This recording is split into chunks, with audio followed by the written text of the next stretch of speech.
Hi guys, Irit here with another art journaling process video, and I'm working in my first art journal. I think this was my first art journal, and most of the pages in it look like what you're seeing now, but this one is actually calmer and lighter than a lot of the other ones.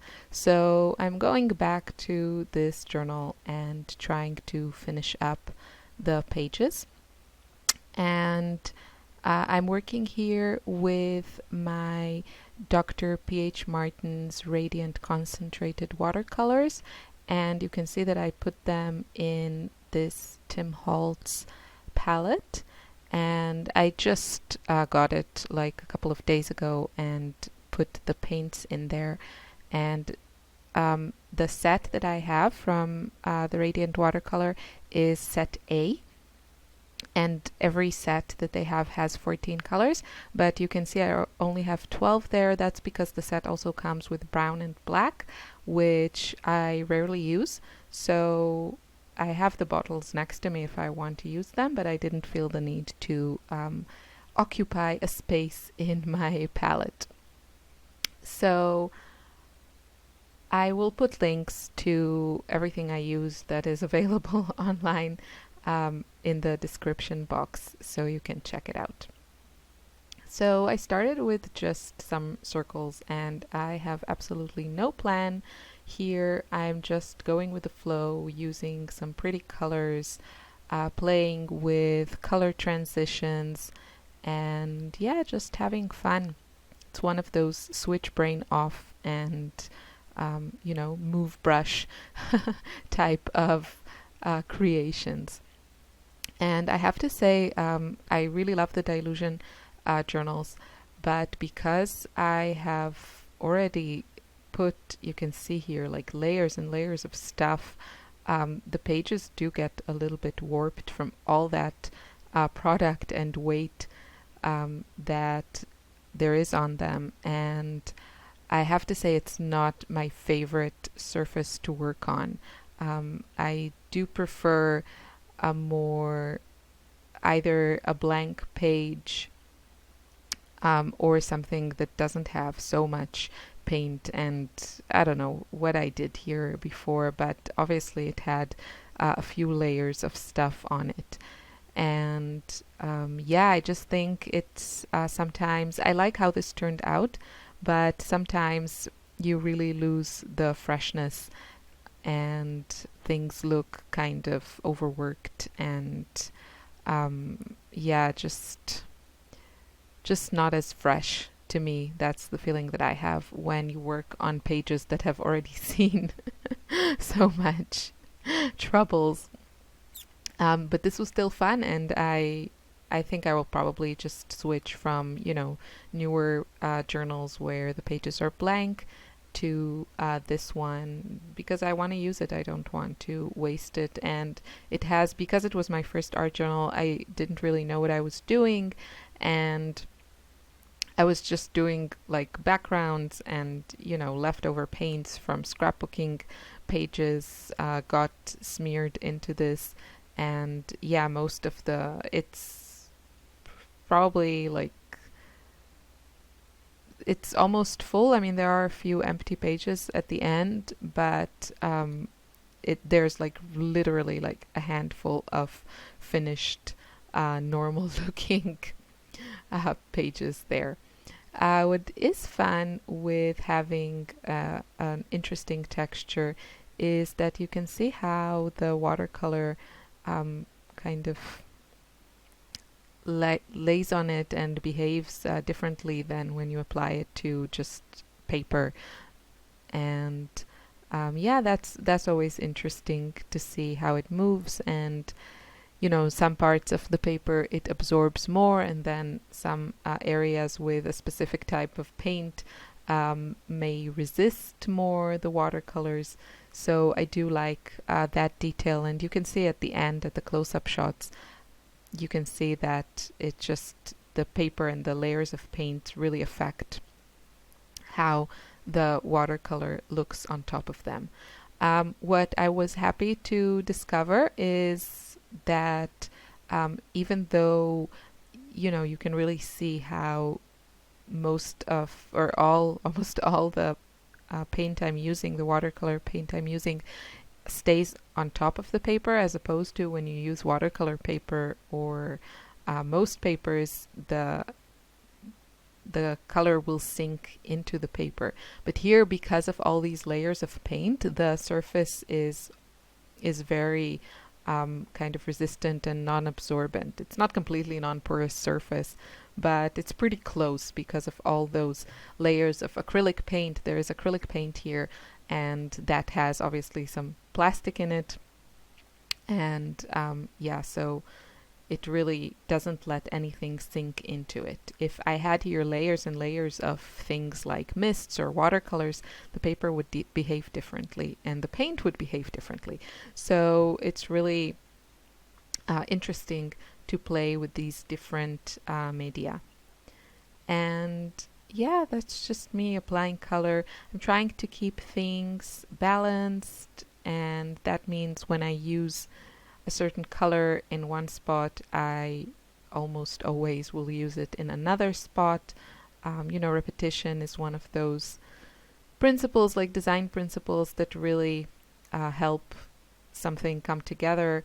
Even something like this that is completely messy, unplanned, weird composition, design, it's all just going with the flow. But repeating elements really helps make it look unified. So I decided here that it was time to, sorry, I had a coughing attack. It was time to play with some crayons. And I have these crayons by, the company is called, wait, oh, they're not next to me. I think it's called like Marabou. I'll put a link to it.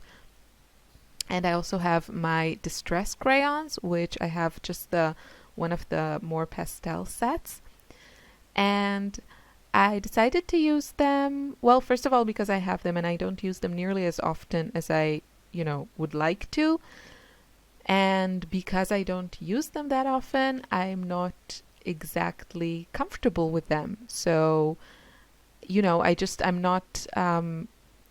don't know exactly what they're capable of. And that's just, otherwise, when I'm working on a layout or, an art journal spread, I usually think, okay, now I want to do this. And then I think what from my supplies will do this the best.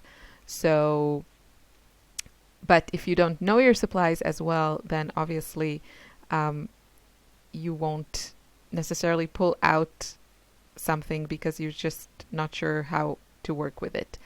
And I decided this was a good place to try. And I really enjoyed this process.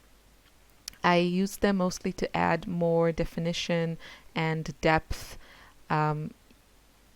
to certain areas, and then also to add some color. The nice thing about this is that, they go on very creamy, and because I'm working on a painted surface, but it can also be a gessoed surface, they are super easy to blend with my fingers. And obviously I could go back and add more watercolors, but these are really intense, and I don't need a brush, I don't need to water them down, and you can get kind of more, let's say, pure concentrated color when you use them. And I do want to try also to use my Neocolor 2 crayons, but the nice things about this Marabou and the Distress crayons is that they are really, really creamy and soft, very similar in consistency to the Prima ones, the Prima oil pastels, and the gelatos. So from the consistency aspect, those are all kind of in the same group. The Neocolors are more waxy, and I just need to have them nearby so I can, try to like combine them into my regular workflow or creative flow and just use them more like that. So now I felt it was all kind of, it was like listening to 10 people talking at the same time. That's how I felt when I looked at it. And I felt it needed just a little bit, a touch of calmness. And I decided to just add some white paint. And I love how the white looks against all those, super bright colors.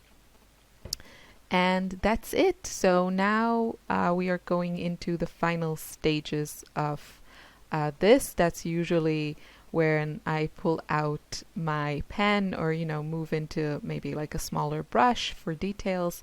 And this is, it's called a Feud Ball pen by, I don't know how to pronounce the name of this, Otto, something like this, OHTO. And it writes beautifully on pretty much everything. It has, this one is a 1.5 tip, so it's not super small. It has, I think the size of the tip works well with this size of project. Anything, I think, a little like smaller kind of disappears. And I love this pen.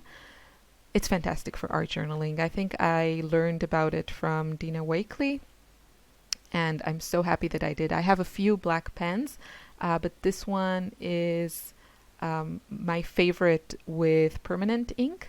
My other favorite is the Jane Davenport Incredible pen, but that one has in it, you can change the ink to, other inks, but it comes with a water-soluble ink. So I kind of, those two are kind of my go-to black pens, depending if I want it to be waterproof or water soluble. I will leave a link below to this pen. I know they have it on Amazon. I just ordered a few replacements because this one is already running low. So I just decided I really loved the right side of this, and the left side was I just decided it needed a bit of something, and I also used the opportunity to journal a little bit. And I started with kind of daily stuff, and then I moved really into, if you know me, it's just, it's just not in my nature to do such things. Just because of my very cynical, realistic, down-to-earth, science-based personality. But at some point I really moved into some sort of like stream of consciousness mode and wrote down all kinds of things. I think it would make beautiful poetry. I'm just kidding. I think it would probably make a lot of people laugh. My stream of consciousness. All kinds of weird stuff going on there. So now I wanted to add also some white accents. I love adding black and white accents, especially with all these beautiful bright colors. But my Signo pen was not working with me, I think because of all the layers of things, and probably mostly the crayons. That's one of the issues of using the crayons, that sometimes it can be then challenging to write with pens on them. That's what I've seen from my experience. If you apply them thickly, then you have that layer of the crayon, and a lot of pens don't like it. So I was struggling a little bit, and you see the pen is working. Every time that I wrote on my, paper there that I have, my newspaper, my newsprint paper that I have protecting my desk, it was working. So it just didn't want to write on my super overworked and full of product surface. So at some point I gave up and moved to a Sharpie, which is thicker, but it flows lovely, and it worked really well. And I just added a few little, there I am with my Sharpie. So when in doubt, just grab a Sharpie, because those things will mostly write on anything. And that's it. Just added some just sketchy lines and circles and just some details. And that was it. I had so much fun making this layout. I love the colors and, how the Dr. P.H. Martins look on all those layers of paint and texture that was beneath them. You will see that in the close-ups. You can get a better look when it's up close. I have to say that, I love my watercolors, but it's a little bit hard to go from these super bright ones to, other less bright colors.